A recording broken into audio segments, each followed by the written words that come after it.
ومن يضلل فلا هادي له وأشهد أن لا إله إلا الله وحده لا شريك له وأشهد أن محمدا عبده ورسوله يا أيها الذين آمنوا اتقوا الله حق تقاته ولا تموتن إلا وأنتم مسلمون يا أيها الناس اتقوا ربكم الذي خلقكم من نفس واحدة وخلق منها زوجها وبث منهما رجالا كثيرا ونساء واتقوا الله الذي تساءلون به والأرحام إن الله كان عليكم رقيبا يا أيها الذين آمنوا اتقوا الله وقولوا قولا سديدا يصلح لكم أعمالكم ويغفر لكم ذنوبكم ومن يطع الله ورسوله فقد فاز فوزا عظيما أما بعد فإن أصدق الحديث كتاب الله وخير الهدي هدي محمد صلى الله عليه وسلم وشر الأمور محدثاتها وكل محدثة بدعة وكل بدعة ضلالة وكل ضلالة في النار. Tumutendereza Allah tabaraka wa taala, tumwegairira assa okusaasira n'emirembe kuwa ekitiibwa Muhammad sallallahu alayhi wa sallama. Allah yamuyisizaako n'atutuusaako obuluŋŋamu Allah bw'ayagala, n'agumira embeera zonna n'atuukiriza alayhi salatu wassalaam. Allah subhanahu wa ta'ala eddiini gy'ayagala yeyo eddiini nabbi gye yasomesa. Nabbi by'ataasomesa si ddiini, kye bayita eddiini Allah gy'ayagala yeyo nabbi gye yasomesa alayhi salatu wassalaam. Tumusaba Allah tuwe okuginyweza ffenna n'ogikolerako okutuusa bwe tunaamusinkana. Abalungi ab'ebitiibwa, buli yenna ayagala essanyu alina kukola nga bwe yasomesa omubaka alayhi salatu wassalaam. Bw'ogaana bibeera bikwonoonekedde. Yenna ayagala essanyu noonya obuluŋŋamu bwa nabbi mu buli kyonna ky'ogenda okukola. Tugenda mu maaso ab'ebitiibwa oluvannyuma lw'ekiseera nga tusoma ku kiyitibwa bid'a, obibwazo, kuzikunnyonnyola kyeki, n'obuluŋŋamu bwa nabbi ku kutambuza eddiini. Misomo egyakulembera twalaba akabenje k'okuzuula mu ddiini, ne tulaba ye bid'a kyeki, gwe musomo ogwasemberayo ddala, nga tugamba nga tetunnayingira naddala mu misomo gya bid'a munda, bigambo by'abamanyi. Zo bid'a kyeki? Bid'a twala ebigo by'abamanyi abanene nga bannyonnyola bid'a kyeki. Al-Hafidhu Ibn Hajari rahimahullah, Al-Hafidhu Ibn Rajabu rahimahullah, Al-Hafidhu Suyuti alayhi rahmatullah, Al-Imam Shatibi n'abalala. Twalaba ku bigambo byabwe anti ekyatuleese ekyo nga tugamba oli ayinza okugamba boogera bid'a tebamanyi na bid'a kyeki. Bo boogera bid'a nabo bennyini bid'a n'emizindalo bid'a n'ebirala bye batera okwogera, naddala bataagala kuwulira kigambo bid'a. Abagwa mu bid'a ez'enjawulo nga n'ekigambo kibanyiiza, abo bid'a n'ekigambo obugambo nabbi kye yadding'ananga ng'akyewaza umma, bo n'ekigambo kibanyiiza kiwulira. Ng'ate nabbi wa umma eno gwe bagamba nti baagala buli khutba yakiddangamu ng'akyewaza umma eno ey'obusiraamu. Twalaba n'obubenje bwa bid'a mu umma eri abantu bonna n'eri oyo yennyini azikola n'eri abasigadde. Era we twalabira n'okugamba nti oli ayinza okugamba nti kale bwe ziba mbi mutuleke ne bidaa zaffe, ate oba mmwe muli ku sunna, mmwe mwagala nnyo obusiraamu, ne tugamba tetujja kubaleka kubanga bidaa ezo tezikoma ku bo, tezikosa oyo yekka agikoze nti ekomye ku ye nga ye munnabidaa oyo munnamawuledi munnadduweezo, la tebikoma ku ye. Twalaba nti biddira ne umma yonna, kati tetulina kubaleka. Buli bwe bazikomyawo nga naffe tubategeeza nti eno enkola nfu, mu kisiibo temulina kukola bwe muti, kwabakomawo buli kisiibo ne babikola, naffe nga tuddiŋŋaana bannaye ne si nkola ya nabbi. Buli bwe babiddamu tulina okuddamu okwewaza umma eddeyo ku buluŋŋamu bwa nabbi sallallahu alayhi wasallama.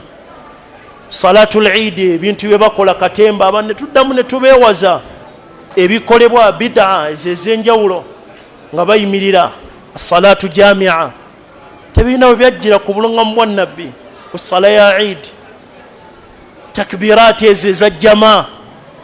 nga bamukwasa omu akazindaalo nono omulala bwaddamu Allahu akbaru Allahu, nga naye n'abalala bwe baddamu bidaa nzuule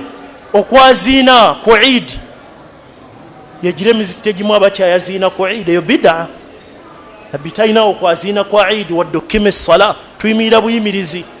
ne tutandika essala. N'ebirala ebikolebwa bidaati ez'enjawulo nga zirina okwewazibwa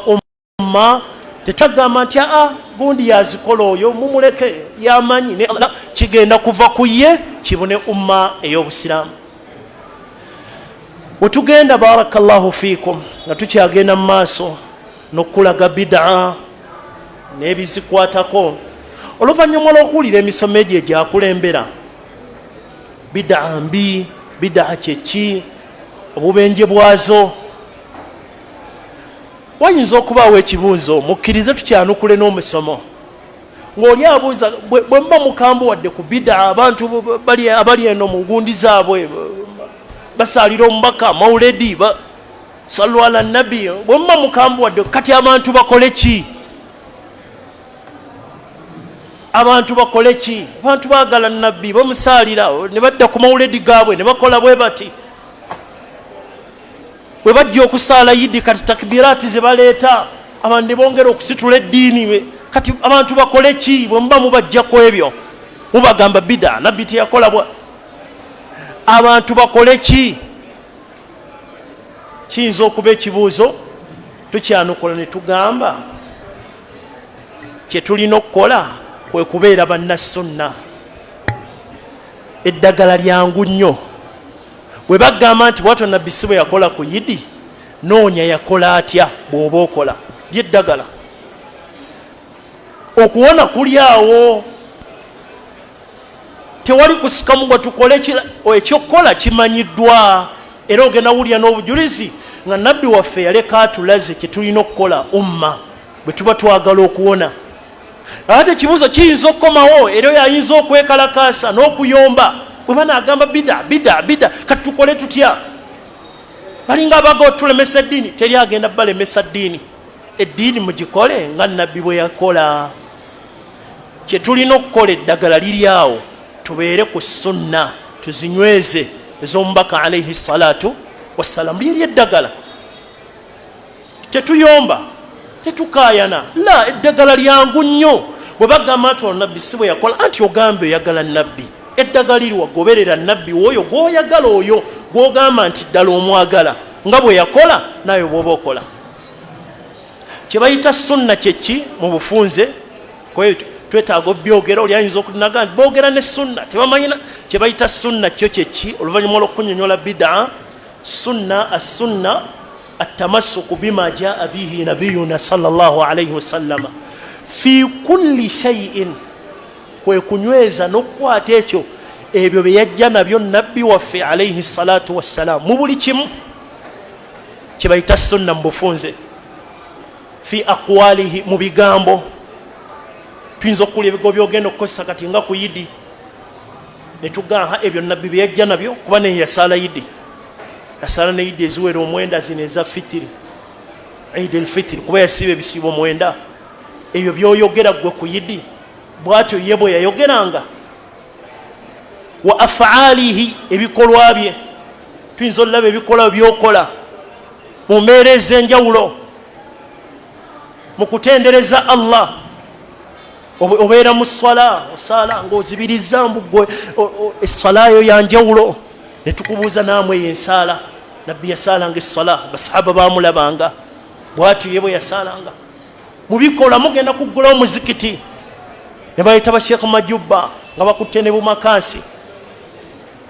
nasala ne bakuba ne zitakbira nga tubuuza nabbi naam yazimba n'omuzikiti e Madina ne baguyingira Kuba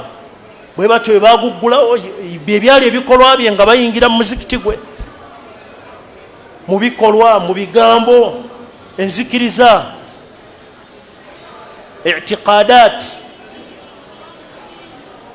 butya bwolina okukkiriza Allahu tabaraka wa ta'ala tawhidi walina kubeera atya ng'owa nabbi so singa ow'abasuufi toba ne tawhidi eyo ow'abasuufi baashaira maturidiya n'ebibinja ebirala enzikirizayo ye enzikiriza ya nabbi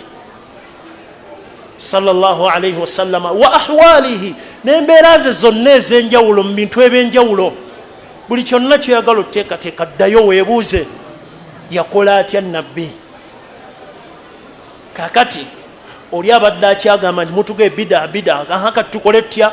eddagala liri wano tubeere bannasunna nga nabbi bwe yeeyisa mu bulamu bwe hatta wafi malbasihi n'ebyambalo bye ennyambala gyeyambalanga wetunuleka ennyambala ye ennyambala ya nabbi sallallahu alayhi wasallama engoye bwe ziba ziri wansi olina ekyokulabirako ko nabbi ddala nabbi bwatyo bwe yayambalanga siriikira ku mbeera zo ne bwe bannyambala n'embeera y'okulya mukono kigwoliisa oli otya otuula otya mu kulya olina kulya otya oliisa ngalo ki twawandiika ekitabo emabegakaawo kyakafuluma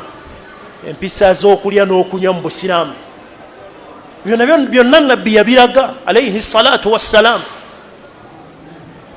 kakati eddagala liryawo bw'oba ogenda okulya olina kutuula otya waliridde otya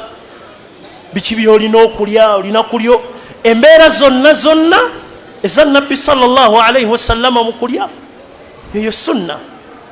mu kunywa olina kunywa otya enneeyisaayo empisa zo ng'omusiraamu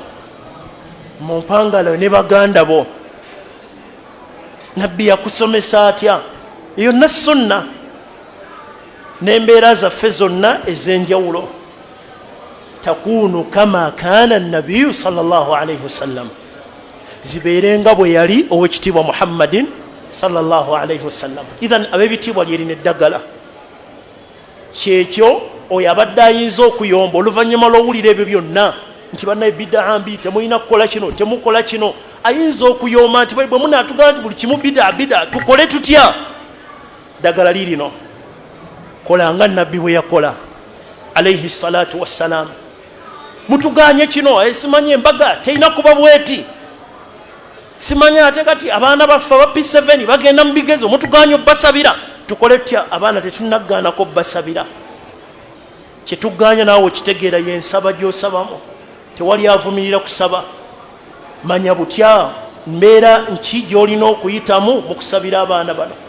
tetunaggaana mbaga soma omanye embaga ya nabbi yali etya omugoberere alayhi salatu wassalaam kati okwo okuyomba kwonna tekulina makulu kwe beekalakaasa ne basitula amalobo la enkola ya nabbi weeri gy'oba okwata tambula nga bwe yatambula alayhi salatu wassalaam kyova olaba ne mu sharia ey'obusiraamu ne mu Qur'an ekyo Allah kye yatulaga aya eno ejja kukomawo nnyo mu musomo gwaffe guno Allah yagamba mu suratu Al-Imran qul in kuntum tuhibbuna Allah fattabi'uni yuhibbukum Allah bwe babaawo ab'amazima eno aya abamanyi bagiyita ayatu al-mihna imtihan kugezesa ddala pepa tulabe baliwo ddala abatuufu n'abeeyita kuba mwebali abeeyita ffe tuli bannabbi twagala nabbi sallallahu abo bo weebali naye ab'amazima Qur'ani ejja nebatugirayo nebatulaga baliwo ab'amazima ddala nga kituufu bo baagala nabbi baagala Allah baliwa bali mu aya eno bawulire qul in kuntum tuhibbuna Allah fattabi'uni yuhibbukum Allah kuba babeerawo oyinza osanga ku mukolo ku kitebe ku mawuledi twagala nabbi sallu ala nabbi n'abalala n'obasanga nga tebagenze ku kitebe n'obagamba twagala nabbi ekituganya okugendayo nabbi tetulaba mukolo ogwo mu bulamu bwe tulabirawa nti bano be baagala nabbi bano tebamwagala bano balimba tulabirawa fattabi'uni kugoberera bwe tukakasiza so si kulaba bali eri abeesunde sajja nabbi abaluma nnyo nedda we tulabira abaagala nabbi bano abamugoberera ne batambulira ku nkola ye bwe tukakasiza nti masha Allah bano be b'amazima nno wabula bbi ebyokwogera buli omu asobola okwogera olaba abayudaaya n'abanasara bagamba nti gye mikwano gya Allah genda mu suratu Maida suratu al-Maida bagamba nahnu abna'u Allahi wa ahibba'u naye nga ba mu muliro so ekyokwogera ekyo buli omu akisobola naye amazima galiwa bano abagoberera nabbi sallallahu alayhi wasallama kati agoberera enkola ya nabbi yoyo abeera ow'amazima tikituufu ddala ayagala nabbi ayagala Allah ayagala eddiini ye wafi lhadith mu hadith endala entuufu nabbi bwe yali tannafa yagamba nga yanukula ekibuuzo ekyo ekyabayinza okugamba tukole tutya bwe muna atugamba nti buli kimu bida kino bida kino bida nabbi yafa ayanukudde n'agamba taraktu fiikum ma in tamassaktum bihi lan tadhillu ba'di abadan kitab Allah wa sunnati mbalekedde ebintu bibiri nga bwe munaabinyweza temugenda kubula oluvannyuma lwaye nga nvuddewo temulibula mugenda kuba ku kituufu senga munaabikwata nga kwe mutambulira yabagamba mbalekedde ekitabo kya Allah n'enkola yange kitab Allah wa sunnati nabbi nga tannafa yafa ekyo ekibuuzo akyanukudde oli abadde ayomba kyayinza okubuuza bwe mutugamba bida wano bida kati tukole tutya Qur'an gyoba ogoberera n'enkola y'omubaka nabbi yafa akwanukudde nabbi waffe yafa akwanukudde tetuyomba yafa ekyo kyatulekedde tugende na Qur'ani na sunna awo kitab Allah wa sunnati eyali badde ayomba nti ate wano kati bwe munaatugamba nabbi yafa akwanukudde ebintu ebyo ekyo kyoliko ddala kyekiri mu Qur'an kyekiri mu sunna bwe kiba tekiriimu kireke era yafa agambye mu hadithi ya Irbad ibn Sari entuufu empanvu mu Sunan Tirmidhi n'ebitabo ebirala fa innahu man ya'ish minkum fasayara ikhtilafan kathira Allah gwanawa ku buwangazi mu mmwe nga nvuddewo nabbi yali atugamba agenda laba enjawukana nnyingi bano bakola kino ku kitebe gundi bakola bwe bati bano bakola kino ojja sanga obubyo kubanga osobola okutuuka mu kifo nga bid'a ezikubyeko tobala nga bw'otandika kuzibala ekitabo okijjuza yegiri emizikiti nga watuuseewo engeri azaani gye bazireetamu bye basooka okwogerawo oluvannyuma lwa azaani mu kuyingira mu swalaawo ebigambo bye boogeraawo mu swala zennyini bweggwa n'emizikiti gyennyini bw'ogitunulamu bulayini bwe bagenda bateekamu eno aya za Qur'an oyinza okutuuka ewantu nga buli wezza bwoti bid'a z'okubako amaaso akati oyinza okwebuuza nkoze ntya nabbi yafa akuwadde eddagala gwe totunulira butunuzi bano bakola kino ate ab'ekitebe wadde ne sheekh omunene la ebyo si bye bootunuulira tunuulira ki fa alaykum bisunnati munyweze enkola yange nabbi atugamba wa sunnati alkhulafa arrashidina almahdiyina min ba'di ne bakhulafa abanene abebbeeyi Bubakari Umar Uthman Ali era eno hadithi eyanukula omusajja oyo eyavaayo wallahi simanyo bali kimenyawo yagaana naye waliyo okusinkana Allah eyavaayo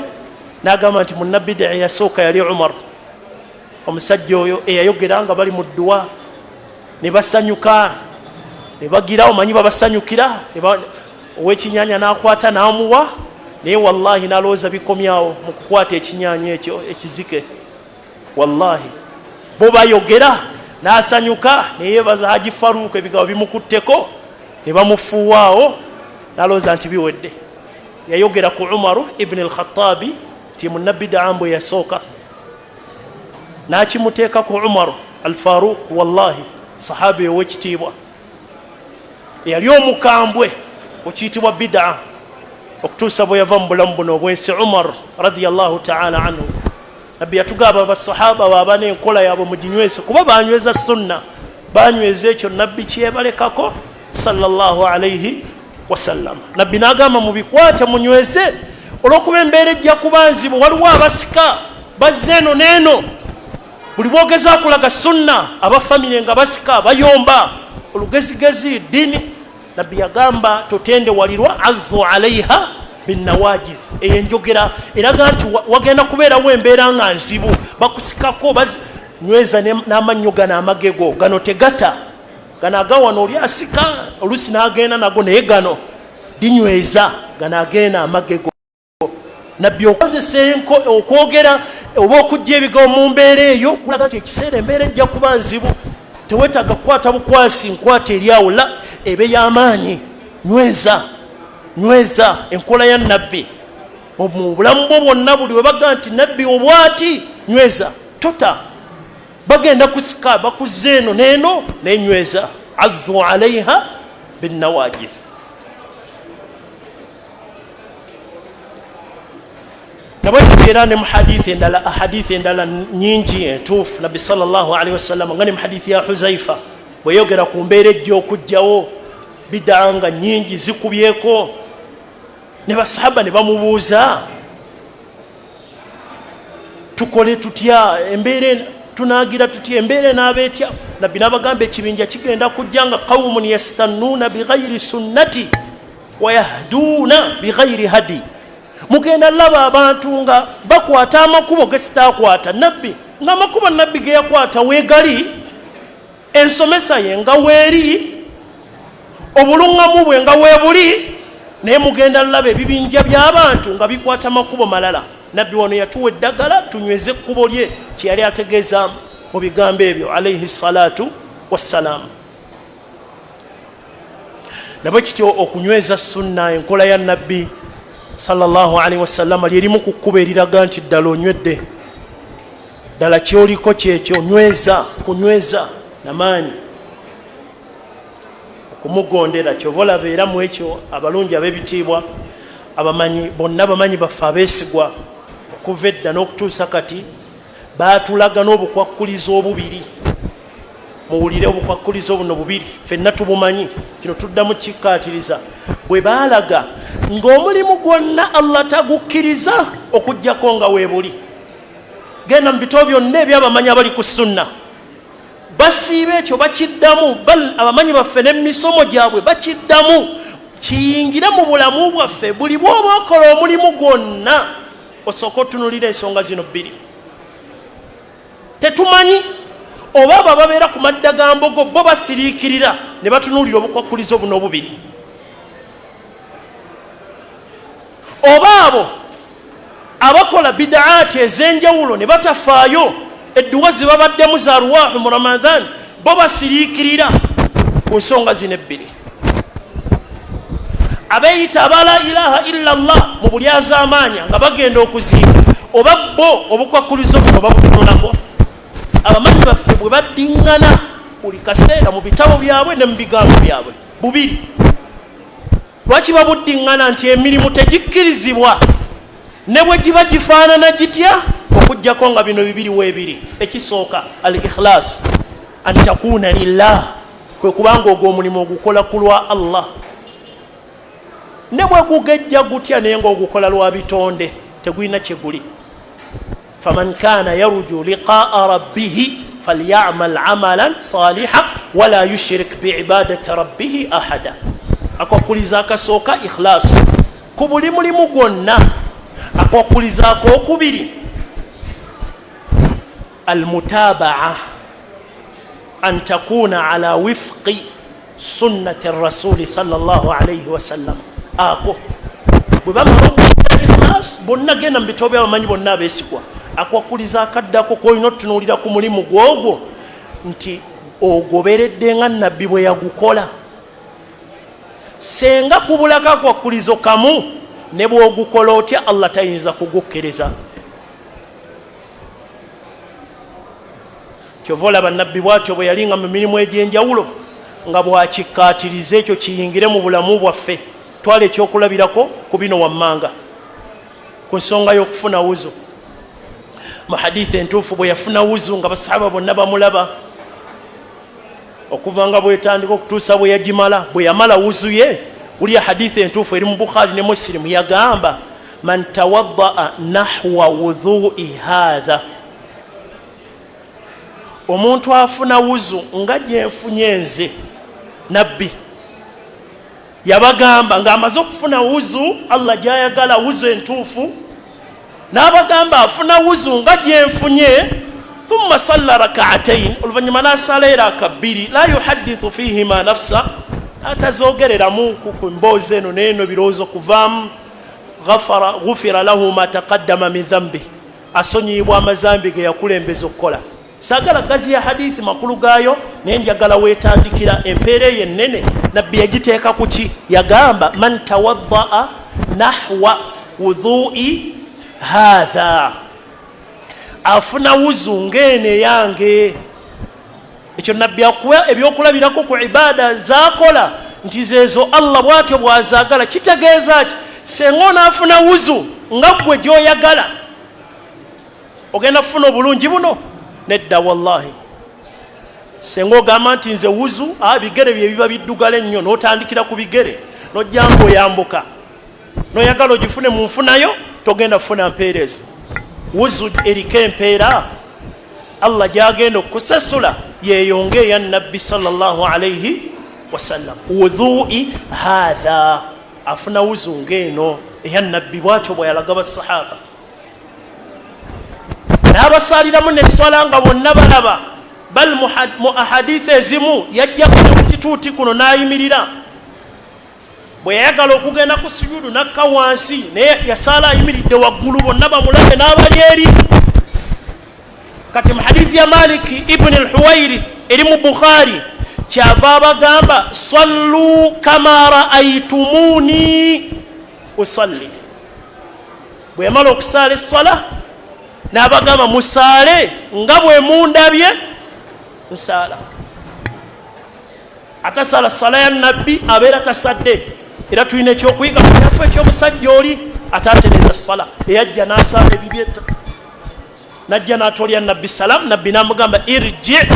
fasalli, ddayo saale, fa innaka lam tusalli, tonnasaala. Ye yali agamba atya? Yali agamba nti akoze ki? Nabbi n'amugamba tonnasaala. Era ekituufu abo babeera ku mawuledi bwe beeyiwa eno tebasaalira nabbi, wadde bo bava bagamba sallu allahumma, wallahi baba tebasaalidde nabbi. Oba bitegereka, kubanga ensaalira entuufu gye tulina osaalira mu nabbi, nabbi yafa agikoze eki? Era basahaba baamubuuza, bute bwe tukusaalira? N'abasomesa kulu mugambe, ate bo balaba bakola bwe beeyiwa eno mbu. Ate nabbi teyabagamba mukole bwe mwogere nga munsaalira allahumma salli wa hakadha. Abo bo babeera eyo ne bagamba tusaalidde nabbi, twagala nnyo nabbi, wallahi baba tebamusaalidde. Era mu maaso ga Allah tebalinaayo mpeera nti basaalira omubaka, kubanga nabbi yasomesa bute bwe tumusaalira.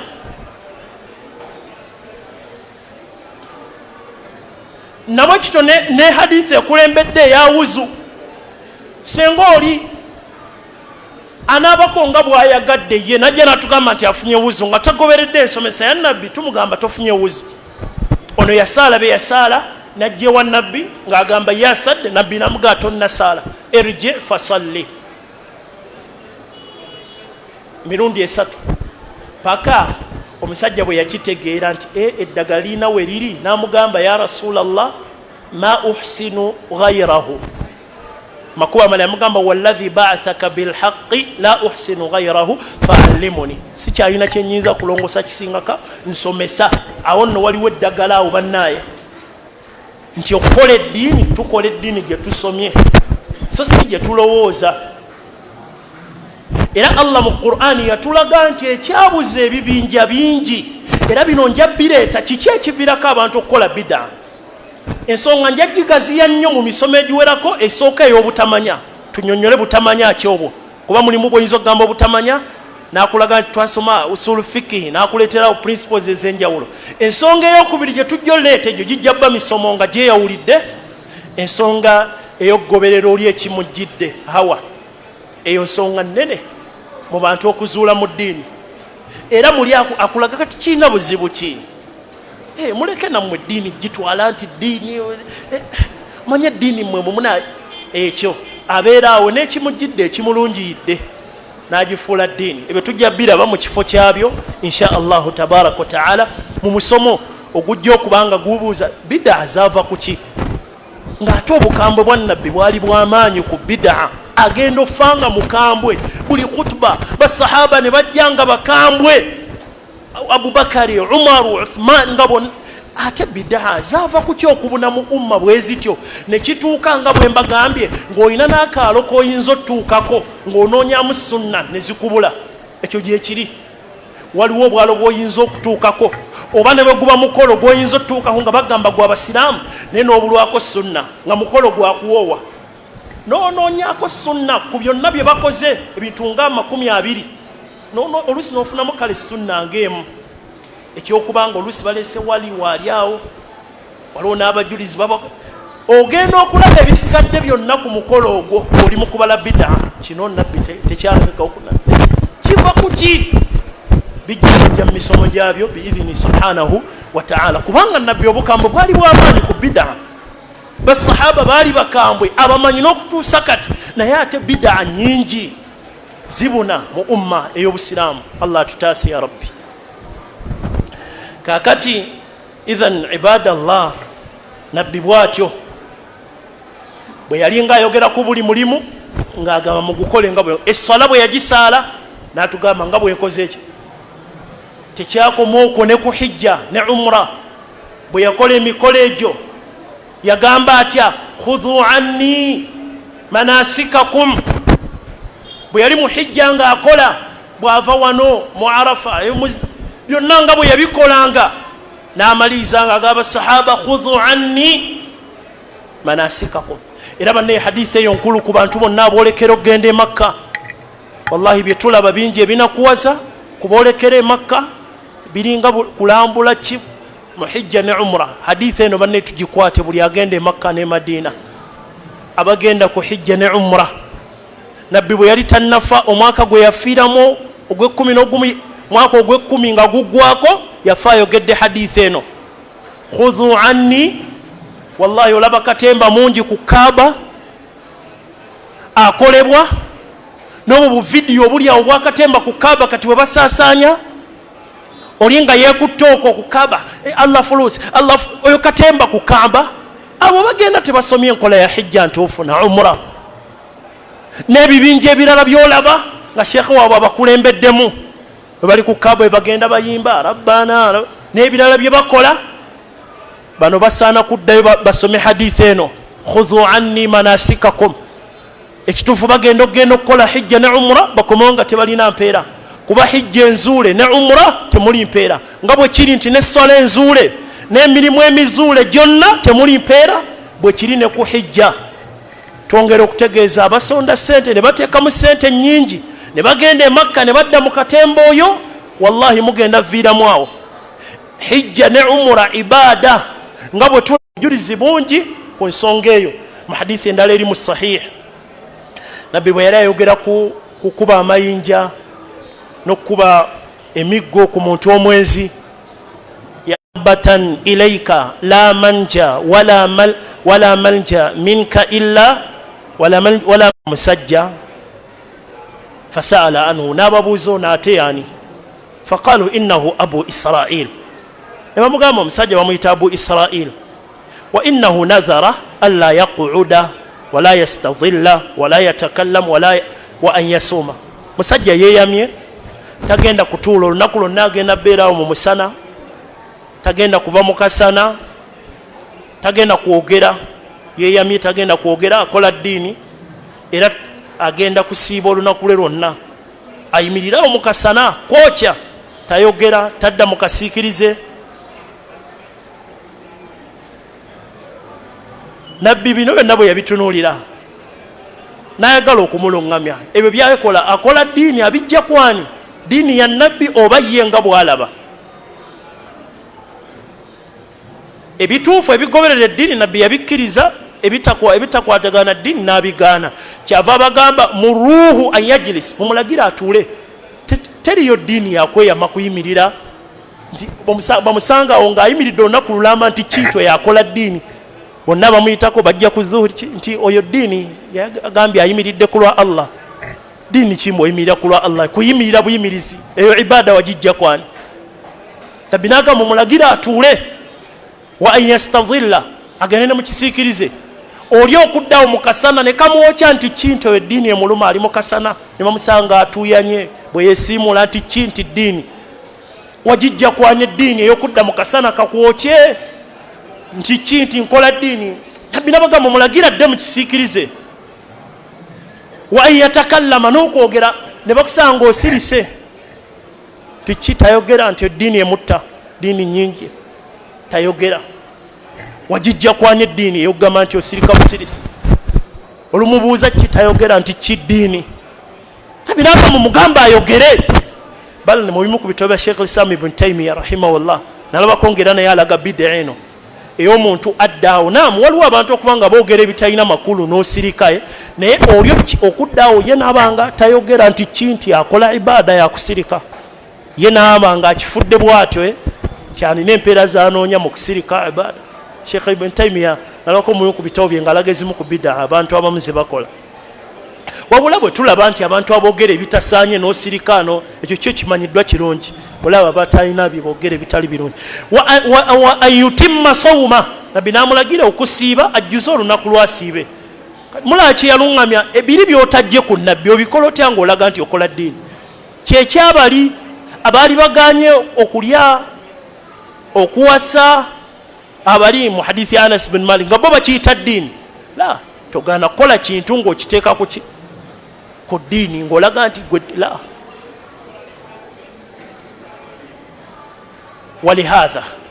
kyova olaba nabwe kiti ab'ebitiibwa oluvannyuma lw'omusomo guno gugenda ogendagenda mu maaso n'emisomo egya bid'a biidhini subhanahu wa ta'ala naddala ku namuleeri kuba tuwulira ebigambo by'abamu kubagamba nti abo tebannasoma nnyo bid'a mulimu bid'a zonna teziri ku ddala lyerimu waliwo bid'a nga simbi nnyo waliwo bid'a ebyo byonna tugenda biyingiramu tulebe ne kubimu ku bigambo by'abamanyi bye beesembesa ng'ekya Umaru kye twalaba bagamba Umaru yagamba bw'ati byonna ebyo tujja biyingira mu kimu ku kimu mpola mpola insha Allah naye nga tetunnamaliriza leero tulina ekibuuzo kye twagala okulekera bannabida nga bannamawuledi n'abalala oluvannyuma lw'okuwulira ebigambo ebyo twagala muti Allah mwanukule okwanukula okulungi nga muli b'amazima bwe muba mugenze ku mawuledi oluvannyuma lw'okulaba nti eddiini tulina kugoberera nakuteeka mu nkola ebyo nabbi bye yakola twagala mwanukule ekibuuzo kino mukizzeeyo gye bali abantu abo baanukule amawuledi ddala eyo nayo sunna ya nabbi munaatuuka mu maaso ga Allah mumusabe empeera nti mwakola sunna kuba empeera tulabye nga ziri kwabo abanaakola ekyo nabbi kye yakola ddala mulaba muli seefu mulituuka mu maaso ga Allah abantu abo mugende mubagambe baanukule ddala balituuka mu maaso ga Allah ne bamusaba empeera ez'amawuledi nabbi yajjanga atulagana emirimu akola kino Allah amuwa kino balinayo nti akola maulidi Allah yamuwa kino ekibuuzo kino tukitwala eri abantu abo bonna n'abali ku madda ga mbogo ddala bwe basiriikirira babeere b'amazima balijja mu maaso ga Allah ne bamusaba empeera nti be baategeka amadda ga mbogo ddala baali ku ddiini ekyo kye baliko ddala ddiini ya nabbi gye yasomesa tudde tubagambe baanukule sheekh oyo omukambo wa maulidi akambuwala bavubuka abo tebaagala nabbi tumuzze ebbali tumubuuze abeere wa mazima ng'akakasa byayogera alituuka mu maaso ga Allah nga naye asaba empeera ez'omulimu ogwo ng'agamba twagoberera nabbi naffe twali ku sunna za nabbi nga bwe yasomesa amawuledi ku nnaku z'omwezi bwe ziti era n'atugamba mugaggulawo bwe muti ne bwe muti ab'edduwa 40 n'endala bonna ekibuuzo kye kimu tuddeyo ab'ebitiibwa tukibabuuze baanukule ddala bali ku nkola ya nabbi bayinza okkiyimirirako bayinza okkiyimirirako nti ddala enkola gye baliko ya nabbi oba kuba kupalapalanya eno n'eno omu kuba mumujjukira bwe yayogera naga kituufu kale nabbi teyagakoza naye tewaali mmere leero emmere weeri ebyo byogenda okwogera mu maaso ga Allah ebyo kuba wallahi bwe tubazze ebbali nga bamazima tebayinza biteeka ku nabbi okuggyako ng'emitima gyafa tegiri mu ddiini nga gisobola otemerera nabbi ne bagamba nti eyo nkola ya nabbi naye bwe baba nga batya Allah be baba palapalanya eno nga balimu okutya okutono kuba tebatya Allah ategenda mu bidaira kyo kikyamu naye bapalapalanya eno kale nabbi teyagagira naye ateera naye nammwe tula muvuga emmotoka naye ate nammwe tulaba ogenda omuwulira dde eno bamubuuza ekibuuzo twagala baanukula ekibuuzo eyo ddala nkola ya nabbi kyekibuuzo bwe muba ddala nga mukakasa si nkola ya nabbi mugite ate tunnasinkana Allah wallahi tugenda eri Allah tugenda eri Allah baganda baffe bangi bagenda baganda baffe agimagoba Allah musaasira agenze abadde musajja afaayo bambi okuweereza eddiini ye bamu ku basajja abadde bafaayo ne mu duruusi ez'enzikiriza era tulina kye tumujjukirako ne mu darusi gye twakavaamu Allah amusaasire ayina bambi n'okusuubiza kunene kwabadde yakoze nga tuli mu darusi twasinkana eye Masaka n'abaako okweyama bwe yalaba ekifaananyi ky'abantu nga batudde okusoma enzikiriza eyeyama okuba nti agenda kuteekamu mu duruusu ezinajja eza aqida empeera bweti ab'ebitiibwa obumalirivu obwo empeera egyeri ne bw'ataateekemu mu maaso awo bwebanga nniya nnungi ensonga eyo nagisomesaako wano empeera bwetyo gyeri bw'otuuka n'olaba obulungi abantu bwe bakola nogamba butuufu nange ngenda kukola bwenti oba ne bw'oba tolina oga nange mba kubanga nze alina kino naalikoze bwenti empeera yo wallahi gyeri muddo oyo nsaba Allah empeera eyo agimuwe wallahi yakyogera n'obumalirivu obwo yalaba ekifaananyi ky'abantu nga batudde basoma enzikiriza n'abaako okweyama kwe yali yeeyamye okuba nti tumutuukira abeeko kyajja okukolanga mu kuweereza darusi eyo okulaba nti eyimirirawo abaddu basoma enzikiriza ne Allah tamusobosezza n'amutwala nsaba Allah amuwe empeera ye n'obumalirivu obwo yali yeewaddeyo okuba nti ekyakikola Allah amujjuliza empeera ye ennene ab'ebitiibwa naffe olugendo lweru twolekera eri Allah waffe subhanahu wa ta'ala mbasaba tulongoose eddiini yaffe wallahi bino ebirala byonna tugenda bireka naye tawhidi waffe ne sunna kyekyebbe ekye tunasinkana nakyo Allah waffe tabaraka wa ta'ala wa baraka Allahu fiikum wa jazakum Allahu khairan darusi yaffe eddako kwe kwongera okulaba mulimu abagamba nti waliyo bidaa bweti ne bweti nabe tubiyingiremu tubitaggulule insha Allahu tabaraka wa ta'ala wallahu ta'ala a'lam. Naam. Alaikum salam wa rahmatullah. Naam. Naam. Naam.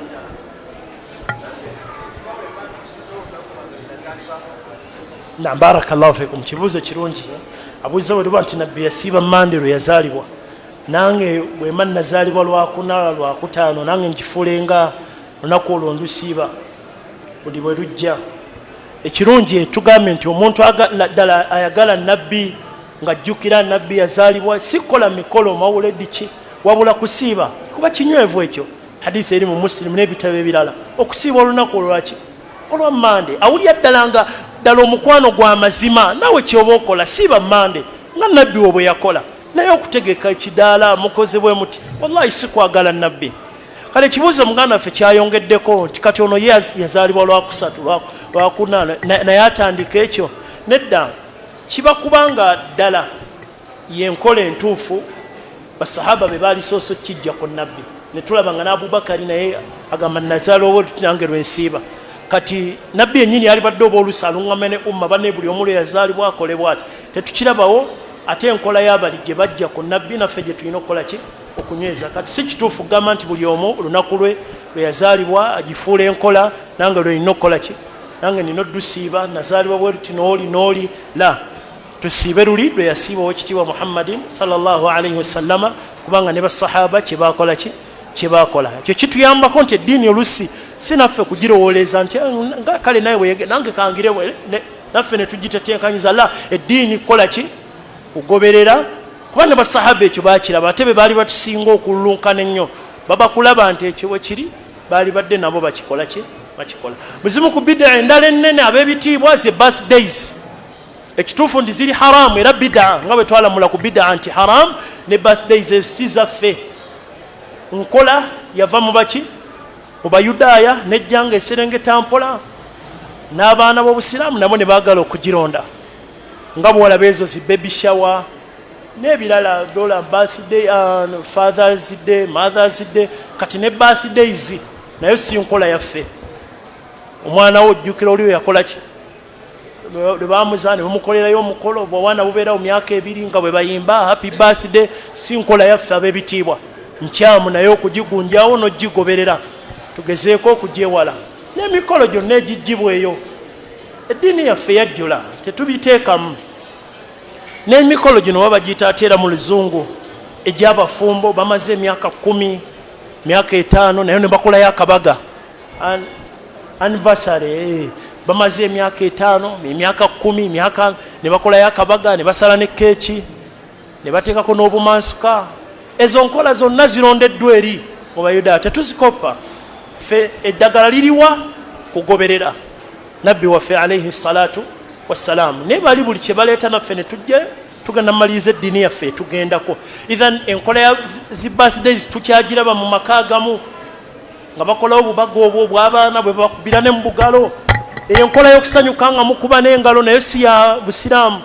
nkola bagikolanga abashiriku mu Makka nga bagenda bafuuwa empayo bakuba ne mu ngalo Allah n'agivumirira nga beetoola Kaaba nga balina bwereere Allah n'agamba wama kaana salatuhum inda albayti illa mukaa wa tasdiya fadhuqu al'adhaba bima kuntum takfurun kati olusi taata omusanga ategesaawo n'abaana abayise taata waliyise ku baana ng'obabuuza ku tawhid nga bataata abaatukulembera bwe bakolanga ne bannabbi yita ku baana ne bataata bayita abaana nga waliwo kabaga ako ka birthday kabaga maze ne maama wammwe emyaka kati 10 maze ne maama wammwe emyaka kati 2 taata n'omulanga bamutadde mu ntebe walise bwakuba mu ngalo yita ku baana ng'otereeza enzikiriza taata tulawo mu ntebe abaana obabuuze kye banaasinza ng'ovuddewo naye bataata abaana babayita mu ebyo ng'ali wali bwakuba ssebo mu ngalo taata la tunyweza eddiini yaffe ab'ebitiibwa wallahi akaseera kawedde tugenda kumusinkana omutonzi waffe barakallahu fiikum wa jazakumullahu khairan wassalamu alaikum warahmatullahi wabarakatuh